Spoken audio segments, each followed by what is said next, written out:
aftermath of Watergate, Congress continued to investigate the executive branch and look for ways to limit the power of the president. In this wave of examination, the House Select Committee on Assassinations spent more than 2 years and millions of dollars reviewing everything the Warren Commission did and re-examining the assassination of Dr. Martin Luther King Jr. as well. Conspiracy theorists today often claim that the HSCA completely destroyed the Warren Report and proved it was a fraud. But this bears little resemblance to reality. The key points in both reports are the same. The HSCA concluded that, based on the evidence available to them, the Soviet government, the Cuban government, anti-Castro Cubans, and organized crime were not involved in the assassination of President Kennedy.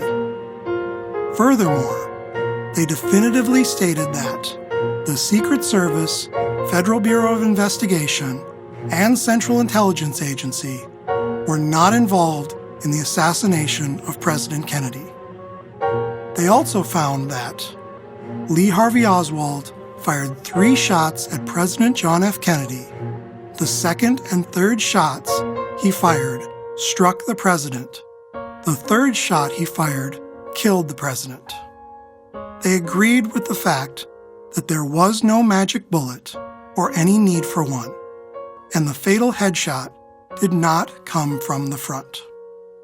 Unfortunately, the HSCA was driven in part by people determined to find a conspiracy.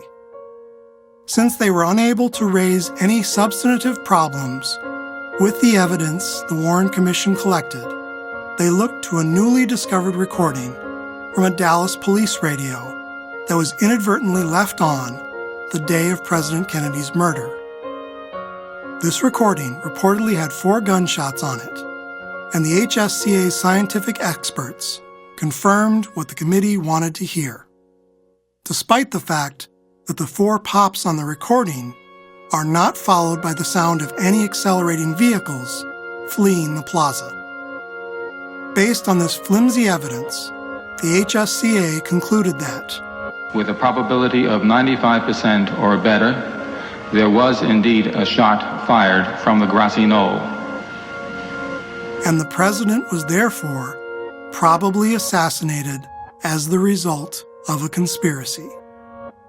They were unable to identify the other gunmen or the extent of the conspiracy, which means, at best, there was a second gunman who fired only once and missed completely. Then this alleged gunman got away and left no clues as to his existence or his connection to Oswald. Steve Barber, a drummer from Ohio and an audiophile, who has devoted many years to studying the assassination, was the unlikely hero who demolished the HSCA's forced conclusion. He noticed the faint sound of Dallas Sheriff Bill Decker directing his men on the scene to look in the train yard, which the scientists hired by the committee had missed.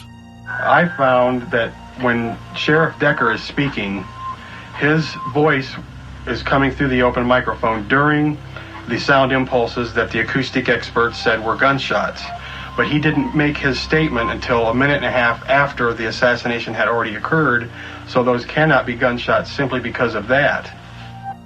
A later review by the Justice Department and independent ballistic acoustics experts concluded that the recording offered no proof of any gunshots or a conspiracy. Despite all this, many conspiracists continue to hold on to the fact that a congressional investigation used the words probable conspiracy as a foundation to support their false attack on the Warren Report.